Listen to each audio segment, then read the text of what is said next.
Ivi Zajedova. Ivi, oled sa meiega? Jaa, olen. Nii, tere Ivi. Tere Tšehhimaa. Tere Prahasse, kuidas teil ilm on? No ilm on sombune, veel peaks ütlema. No selles suhtes kodune tunne, et nii nagu meil siin. Aga kõigepealt siis Ivi on tegelenud hästi olulise asjaga Välis-Eesti kogukonna seisukoha pealt, ehk siis tegelenud mälutööga. Sa oled väga, ma vist võin öelda, pühendanud kogu oma elu sellele väljaspool Eestit olles, et hoida alles seda, mismoodi me mäletame neid varasemaid põlvkondi, kes Eestist on lahkunud, kes on hoidnud eestlust läbi kõikide need aegade ja aastate erinevates kohtades ja sina oled seda tööd teinud konkreetsemalt kitsamalt siis Tšehhis. Räägi äkki meile veidi sellest, mis see projekt on olnud või mis su elu on, mis see töö on olnud, mida sa oma elutööks oled võtnud? Tänavu möödus meil 30 aastat juba Tšehhi klubi avamisest ja tegelikult möödus ju ka 30 aastat Eesti Vabariigi iseseisvumisest, nii et need ajad on niisugused huvitavad olnud ja kuna 1997. aastal või selle ajani ei olnud Tšehhis Eesti Vabariigi saatkonda, siis meie klubi kujuneski niisuguseks sillaks Tšehhi-Eesti suhete kujundamisel, nii et meil on natukene teistmoodi ehk see. Aga käesoleval aastal juhtus veel üks meil erakordne sündmus see, et teadaolevalt esmakordselt Euroopas ilmus kohalikus keeles ka Eestis tutvustav 60-leheküljeline ajakiri ja see on erinumber Estonsko, kus siis autoriteks ongi kohalikud eestlased, estofiilid, meie klubisõbrad Eestis ja mujal maailmas, nii et oleme püüdnud ühendada kõiki. Aga sellest ma kirjutasin pressiteates, mis on Välisministeeriumi poolt Eestis jagatud. Ja mis ma tahaksin eriti esile tuua, võib-olla on see, et Tšehhi-Eesti klubi võeti 18 aastat tagasi pagulaseestlaste poolt suuremasse Välis-Eesti kogukonda, see on Ülemaailmne Eesti Kesknõukogu ja selle liikmeks. Ja klubi esindajana olen siis ka valitud aseesimeheks. Aga kui ma tohin nüüd minna üle just siit sujuvalt sellele, mis siis on tegelikult tänase virtuaalfoorumi peateema, see on ülemaailmne eestlus.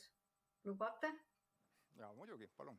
Jah, nagu sa ütlesid, et minu südameasjaks on olnud siis meie Eesti mälu hoidmine.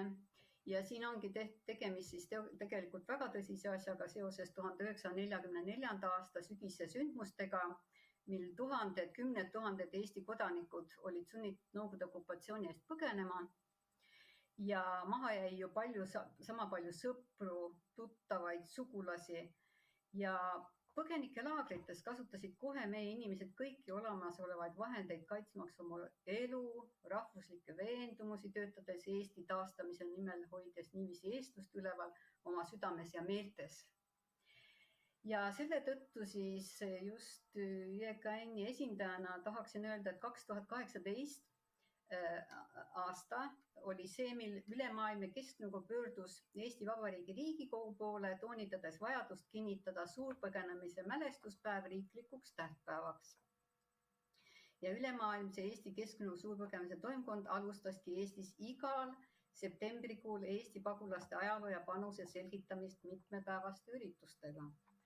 YKN-i suurpõgenemise toimkonna ettevõtmisega ühines ka Reaalkooli õppela juhataja Madis Somelar, aidates korraldada Riigikantseleiga virtuaalloenguid mitmel korral ja see oli mõeldud siis keskkooli õpilastele, mis siis tutvustas pagulaste panust Eesti Vabariigi taasiseseisvumisel.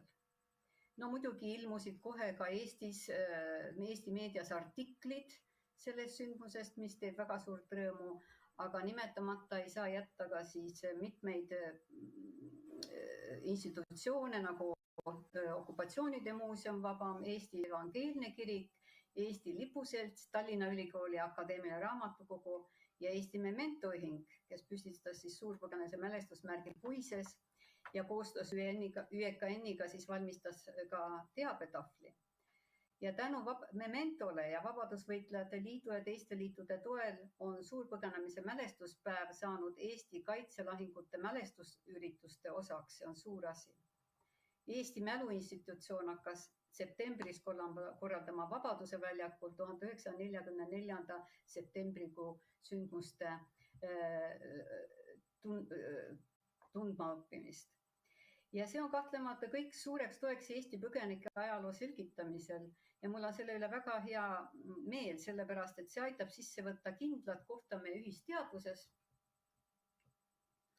Ja siiani on Eesti pagulaste ajaloolist rolli ju käsitletud kui midagi väljaspool Eesti ajalookulgu seisvat ja kui me räägime siin ülemaailmsest eestlusest, siis kindlasti peab sellele ka rõhku panema. Ja me loodame väga, et üleilmse eestluse eestvedajad Välisministeeriumis, Riigikogu liikmed toetavad ettepanekut ja kultuurikomitee võtab selle arutlusele ja kinnitab Eesti rahvuskalendrisse mälestuspäeva kuupäeva, olgu see siis 19. september või mõni muu päev. Ja see tähtpäev saaks lisatud siis kalendrisse ja see võiks olla siis, see mälestuspäev võiks olla siis ühendavaks sillaks meie kodu- ja väliseestlaste, kui nad veel on, ja nende järglaste ja meie eestlaste vahel.